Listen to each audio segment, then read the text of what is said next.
झी5 app download करा आणि संपूर्ण एपिसोड्स फ्री मध्ये पहा। गेल्या 10 वर्षात राजकीय वैर अत्यंत वैयक्तिक पातळीवर गेलं। नेते अत्यंत खालच्या पातळीवर टीका करू लागले।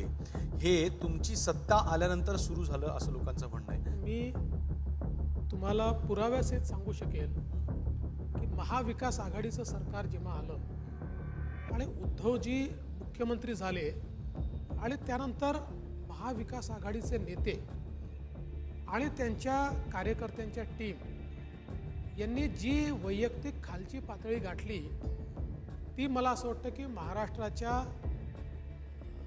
राजकीय कल्चरला एक कलाटणी देणारी होती आणि वाईट कलाटणी देणारी होती। मग याचं भीष्म पितामह कोणाला म्हणता येईल तर ते मध्यरात्री सेनेचे आमदार गायब होतात आणि तुम्ही सरकार स्थापन करता।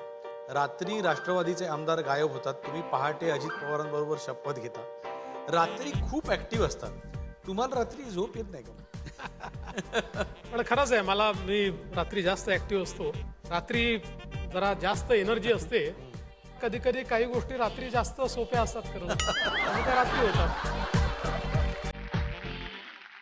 5 वर्ष आम्ही सरकार चालवलं। अर्ध्या रात्री उद्धवजींनी फोन केला तरी ते जे म्हणतील त्याला मान होता।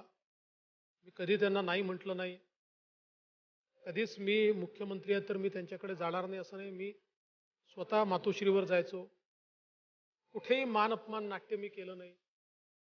अनेक वेळा प्रोटोकॉलमध्ये पंतप्रधानांच्या आधी मुख्यमंत्री बोलतो, त्याच्या आधी सगळे बोलतात।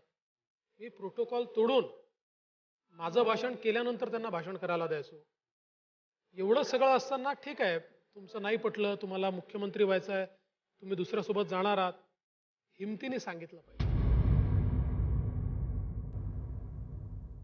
कोणते विरोधक जास्त साधे, कर्तव्यदक्ष, प्रामाणिक आणि सरळ वाटतात?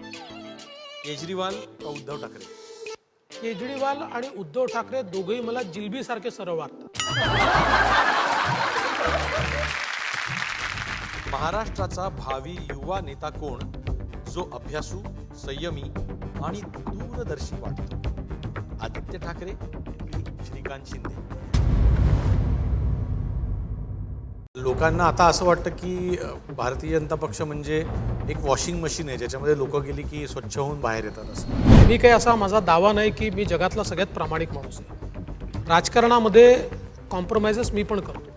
शेवटी जो आदर्शवाद हा तुम्हाला गेमच्या बाहेर टाकेल त्याचा फायदा नसतो।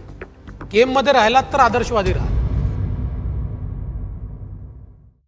गृहमंत्र्यांनी पत्र लिहावं ईडीला की राधाकृष्ण विखे पाटील यांच्या खात्यामध्ये झाकीर नाईक, ज्याच्यावर टेरर फंडिंगचा आरोप आहे आपल्याकडून, फडणवीस यांच्याकडे गृहमंत्री म्हणून माहिती नसेल तर आम्ही द्यायला तयार आहोत। राहुल कुल, भारतीय जनता पक्षाचे दौंडचे आमदार, 500 कोटी का मनी लॉन्ड्रिंग, हा पूरा कारखाना बेच दिया।